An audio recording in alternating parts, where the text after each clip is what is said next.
ಬಾರೊಂದಕ್ಕೆ ಕೆಲಸಕ್ಕೆ ಹೋಗ್ತಿದ್ದ ಯುವತಿಗೆ ಆಕೆಯ ಸಹೋದರ ಮತ್ತು ಸ್ನೇಹಿತರು ಬಲವಂತವಾಗಿ ತಲೆ ಕೂದಲನ್ನು ಬೋಳಿಸಿರುವಂಥ ಅಮಾನುಷ ಘಟನೆ ಬೆಂಗಳೂರಿನಲ್ಲಿ ನಡೆದಿದೆ. ಜುಲೈ 27ರಂದು ಆರ್ಟಿ ನಗರದ ದೇವೇಗೌಡ ರಸ್ತೆ ಬಳಿ ಈ ಘಟನೆ ನಡೆದಿದೆ. ಪ್ರಕರಣಕ್ಕೆ ಸಂಬಂಧಿಸಿದಂತೆ ಯುವತಿಯ ಸಹೋದರ ಸಂತೋಷ್ನನ್ನು ಆರ್ಟಿ ನಗರ ಪೊಲೀಸರು ಬಂಧಿಸಿದ್ದಾರೆ. ಮತ್ತೊಬ್ಬ ಆರೋಪಿ ಹಾಗೂ ಯುವತಿಯ ಪ್ರಿಯಕರ ಸುರೇಶ್ ಎಂಬಾತ ತಲೆಮರೆಸಿಕೊಂಡಿದ್ದಾರೆ. ಯುವತಿಯ ತಮ್ಮ ಸಂತೋಷ್ಗೆ ಅತ್ತಿಗೆಯ ಜೊತೆ ಅಕ್ರಮ ಸಂಬಂಧದ ಹಿನ್ನೆಲೆಯಲ್ಲಿ ಮನೆಯಿಂದ ಹೊರಹಾಕಲಾಗಿತ್ತು. ಇನ್ನು ಮತ್ತೊಬ್ಬ ಆರೋಪಿ ಸುರೇಶ್ ಯುವತಿಯ ತಮ್ಮ ಸಂತೋಷ್ನ ಸ್ನೇಹಿತ. ಈಗಾಗಲೇ ಮದುವೆಯಾಗಿರುವಂಥ ಸುರೇಶ್ ಯುವತಿಯನ್ನು ಬಲವಂತ ಮಾಡ್ತಿದ್ದ. ಆದರೆ ಇವರ ಬಲವಂತಕ್ಕೆ ಯುವತಿ ಒಪ್ಪಿಕೊಳ್ಳಿಲ್ಲ. ಆಗ ಯುವತಿಯ ತಮ್ಮ ಸಂತೋಷ್ ಮತ್ತು ಪ್ರಿಯಕರ ಸುರೇಶ್ ಕೆಲಸಕ್ಕೆ ಹೋಗಬಾರ್ದು, ಬೇರೆ ಮದುವೆ ಆಗಬಾರ್ದು ಅಂತ ಯುವತಿಗೆ ಬೆದರಿಕೆಯನ್ನು ಹಾಕಿದರು. ಇದಕ್ಕೂ ಜಗದಿದ್ದಾಗ ಜುಲೈ 27ರಂದು ಸುರೇಶ್ ಮತ್ತು ಸಂತೋಷ್ ಸೇರಿದಂತೆ 5 ದುಷ್ಕರ್ಮಿಗಳು ಯುವತಿಯ ತಲೆಗೆ ಕೆಮಿಕಲ್ ಹಾಕಿ ತಲೆ ಕೂದಲನ್ನು ಬೋಳಿಸಿದ್ದಾರೆ.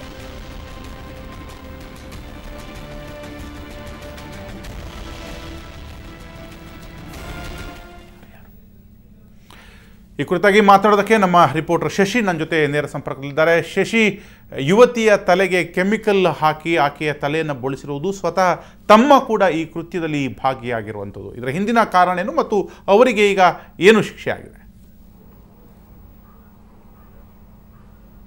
ರಾಘವೇಂದ್ರ, ಜುಲೈ 27ರಂದು ಈ ಒಂದು ಘಟನೆ ನಡೆದಿರುವಂತದ್ದು ಆರ್ಟಿ ನಗರ ಠಾಣಾ ವ್ಯಾಪ್ತಿಯಲ್ಲಿರುವಂತಹ ದೇವೇಗೌಡ ರಸ್ತೆಯಲ್ಲಿ ಈ ಒಂದು ಘಟನೆ ನಡೆದಿದೆ. ಈಕೆ ಆರ್ಟಿ ನಗರದ ನಿವಾಸಿಯಾಗಿರ್ತಾಳೆ. ಈಕೆ ಸುರೇಶ್ ಮತ್ತೆ ಸಂತೋಷ್ ಅಂತ. ಸಂತೋಷ್ ಈಕೆಯ ಸ್ವಂತ ತಮ್ಮ, ಮತ್ತೆ ಸುರೇಶ್ ಆಕೆಯ ಪ್ರಿಯಕರನಾಗಿರ್ತಾನೆ. ಈತ ಸುರೇಶ್ಗೆ ಈ ಹಿಂದೆಯೂ ಕೂಡ ಮದುವೆ ಆಗಿದ್ರು ಕೂಡ ಆಕೆಯನ್ನ ಮದುವೆ ಮಾಡ್ಕೊಂತ ಬಲವಂತ ಮಾಡ್ತಾ ಇರ್ತಾನೆ. ಮತ್ತೆ ಈ ಸಂತೋಷ್ ಏನಿದ್ದಾನೆ ಆತನನ್ನ ಇವರ ಮನೆಯಿಂದನೇ ಹೊರ ಹಾಕಲಾಗಿರುತ್ತೆ. ಇಬ್ರು ಜೊತೆಯಲ್ಲಿ ಸೇರ್ಕೊಂಡು ಈಕೆಯನ್ನ ಜುಲೈ 27ನೇ ತಾರೀಕು ಈಕೆ ಬಾರೊಂದರಲ್ಲಿ ಕೆಲಸ ಮಾಡ್ತಾ ಇರ್ತಾಳೆ.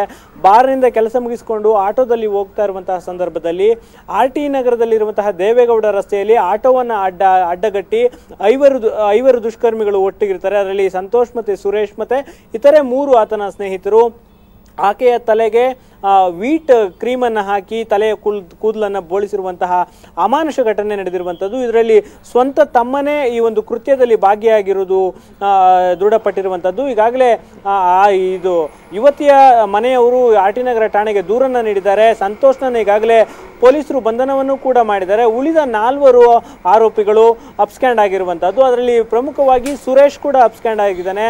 ಸುರೇಶ್ನ ವಿರುದ್ಧ ಯುವತಿ ಹಿಂದೆ ಈಗಾಗಲೇ DJ ಹಳ್ಳಿ ಠಾಣೆಯಲ್ಲೂ ಕೂಡ ದೂರನ್ನು ನೀಡಿದ್ಲು. ಏನಂದ್ರೆ ಈತ ಆಕೆಗೆ ಟಾರ್ಚರ್ ಅನ್ನ ಕೊಡ್ತಾ ಇದ್ದ, ಪದೇ ಮದುವೆ ಆಗುವಂತ ಟಾರ್ಚರ್ನ ಕೊಡ್ತಾ ಇದ್ದ. ಸುರೇಶ್ಗೆ ಈಗಾಗಲೇ ಮದುವೆಯಾಗಿ 2 ಮಕ್ಕಳಿದ್ದಾವೆ. ಆದರೂ ಕೂಡ ಈಕೆಗೆ ಟಾರ್ಚರ್ ಅನ್ನ ಕೊಡ್ತಾ ಇಲ್ಲು, ಮದುವೆ ಆಗುವಂತ ಹೇಳ್ತಾ ಇದ್ದ. ಮತ್ತೆ ಇದಕ್ಕೆ ಸಂಬಂಧಪಟ್ಟಂತೆ ಇಬ್ಬರ ನಡುವೆಯೂ ಕೂಡ ಜಗಳ ಆಗಿತ್ತು. ಯುವತಿ ಒಪ್ಕೊಂಡಿರ್ಲಿಲ್ಲ. ಆ ಬೇಸರ ಇವನಿಗಿತ್ತು. ಮತ್ತೆ ಆಕೆ ಬಾರ್ನಲ್ಲಿ ಕೆಲಸ ಮಾಡ್ತಾಳೆ, ಬಾರ್ಗೆ ಕೆಲಸಕ್ಕೆ ಹೋಗ್ಬಾರ್ದು, ನಿನ್ ಮದುವೆಯೂ ಕೂಡ ಆಗ್ಬಾರ್ದು ಅಂತ ಆಕೆಯ ಮೇಲೆ ಒಂದು ಆಕೆಗೆ ಬೆದರಿಕೆಯನ್ನ ಹಾಕಿದ್ರು. ಸುರೇಶ ಮತ್ತೆ ಈ ತಮ್ಮ ಏನಿದ್ದಾನೆ ಸಂತೋಷ್, ಇಬ್ರು ಕೂಡ ಸ್ನೇಹಿತರಾಗಿರ್ತಾರೆ.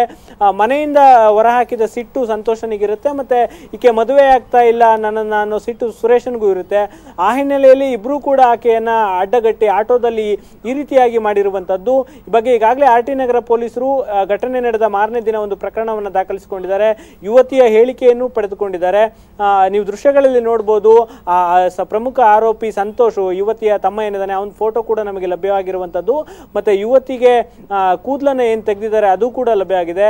ಅಂದ್ರೆ ತಮ್ಮನೇ ಈ ರೀತಿಯ ಕೃತ್ಯದಲ್ಲಿ ಭಾಗಿಯಾಗಿರುವಂತದ್ದು. ಈ ರೀತಿಯ ಅಮಾನುಷ ಘಟನೆ ಸಿಲಿಕಾನ್ ಸಿಟಿ ಅಂತಹ ನಗರದಲ್ಲಿ ನಡೆದಿರುವಂತದ್ದು ನಿಜಕ್ಕೂ ದೊಡ್ಡ ದುರಂತ. ಈಗಾಗಲೇ ಇಬ್ಬರನ್ನ ಅರೆಸ್ಟ್ ಮಾಡಲಾಗಿದೆ. ಪೊಲೀಸರು ತನಿಖೆಯನ್ನು ಮುಂದುವರಿಸ್ತಾರೆ.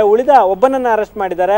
ಉಳಿದ ಆರೋಪಿಗಳಿಗಾಗಿ ಪೊಲೀಸರು ಈಗಾಗಲೇ ಶೋಧ ಕಾರ್ಯವನ್ನ ಮಾಡ್ತಾ ಇರುವಂತದ್ದು. ರಾಘವೇಂದ್ರ, ಓಕೆ ಶಶಿ, ಇದರಲ್ಲಿ ಈ ಯುವತಿಯ ಸ್ವಂತ ತಮ್ಮನೇ ಭಾಗಿಯಾಗಿರೋದು ನಿಜಕ್ಕೂ ದುರ್ದೈವ ಅಂತಾನೆ ಹೇಳ್ಬೋದಾಗಿದೆ.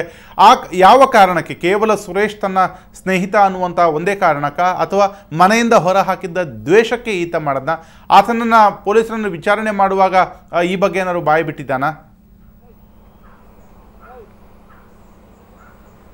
ಖಂಡಿತ ರಾಘವೇಂದ್ರ, ಇದು ನಿಜಕ್ಕೂ ದುರ್ದೈವದ ಸಂಗತಿ. ಯಾಕಂದ್ರೆ ಒಬ್ಬ ತಮ್ಮ ತನ್ನ ಅಕ್ಕನ ಕೂದಲನ್ನ ತನ್ನ ಗೆಳೆಯನೊಂದಿಗೆ ಸೇರ್ಕೊಂಡು ತೆಗಿತಾನೆ. ಅದು ಇದು ನಡು ರಸ್ತೆಯಲ್ಲಿ ಈ ಒಂದು ಕೃತ್ಯವನ್ನು ಮಾಡ್ತಾನೆ ಅಂತಂದರೆ ಅದಕ್ಕೆ ಬೇರೆ ಯಾವುದಾದ್ರೂ ಕಾರಣಗಳಿರ್ಬೋದು ಅಂತ ಪೊಲೀಸರು ಕೂಡ ಅನುಮಾನವನ್ನು ಪಟ್ಟಿದ್ರು. ವಿಚಾರಣೆ ವೇಳೆ ಆತ ಹೇಳಿರುವಂಥದ್ದು ತನ್ನನ್ನು ಆ ಮನೆಯಿಂದ ಹೊರ ಹಾಕಲಿಕ್ಕೆ ಇವಳು ಕಾನ್ಸ್ಪಿರಸಿಯನ್ನು ಮಾಡಿದ್ದಾಳೆ ಅನ್ನೋ ಒಂದು ಹೇಳಿಕೆಯನ್ನು ಮಾಡ್ತಾಳೆ. ಈಗ ಅತ್ತಿಗೆಯೊಂದಿಗೆ ಅಕ್ರಮ ಸಂಬಂಧ ಇಟ್ಕೊಂಡಿದ್ದ ಅಂತ ಮನೆಯಲ್ಲಿ ಗೊತ್ತಾದ ನಂತರ ಆತನನ್ನು ಹೊರಗೆ ಹಾಕಲಾಗುತ್ತೆ. ಆ ಸಿಟ್ಟಿರುತ್ತೆ, ಈಕೆಯೇ ಮನೆಯಲ್ಲಿ ಅಲ್ಲಿ ಎಲ್ರಿಗೂ ಹೇಳಿದಾಳೆ ಅನ್ನೋ ಸಿಟ್ಟಿರುತ್ತೆ. ಅದಾದ ನಂತರ ಸುರೇಶ ಕಳೆದ ಹಲವು ವರ್ಷಗಳಿಂದಲೂ ಕೂಡ ಆಕೆಯನ್ನು ಮದುವೆ ಮಾಡ್ಕೊಂತ ಬಲವಂತ ಮಾಡ್ತಾ ಇದ್ದ. ಮೊದಲಿಗೆ ತನಗೆ ಮದುವೆ ಆಗಿದ್ರು ಕೂಡ ಆಗಿಲ್ಲ ಅಂತ ಹೇಳಿ ಆಕೆಯನ್ನು ಪ್ರೀತಿಸುವಂತಹ ನಾಟಕವಾಡಿದ. ಇದೆಲ್ಲವೂ ಆದ ನಂತರ ಸುರೇಶ ಪದೇ ಪದೇ ಆಕೆಯನ್ನು ಬಲವಂತ ಮಾಡ್ತಿದ್ದ. ಈ ಹಿಂದೆಯೂ ಕೂಡ ಡಿಜೆಹಳ್ಳಿ ಠಾಣೆಯಲ್ಲಿ ಒಂದು ಕಿರುಕುಳದ ಪ್ರಕರಣವನ್ನು ಕೂಡ ಈ ಯುವತಿ ದಾಖಲಿಸಿರ್ತಾಳೆ.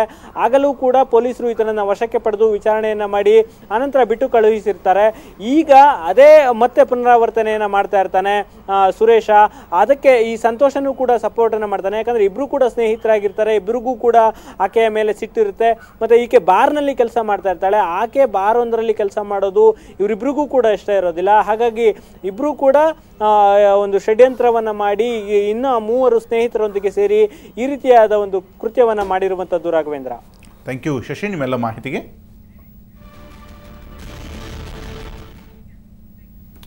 ಸುದ್ದಿ ಮುಂದುವರಿತು.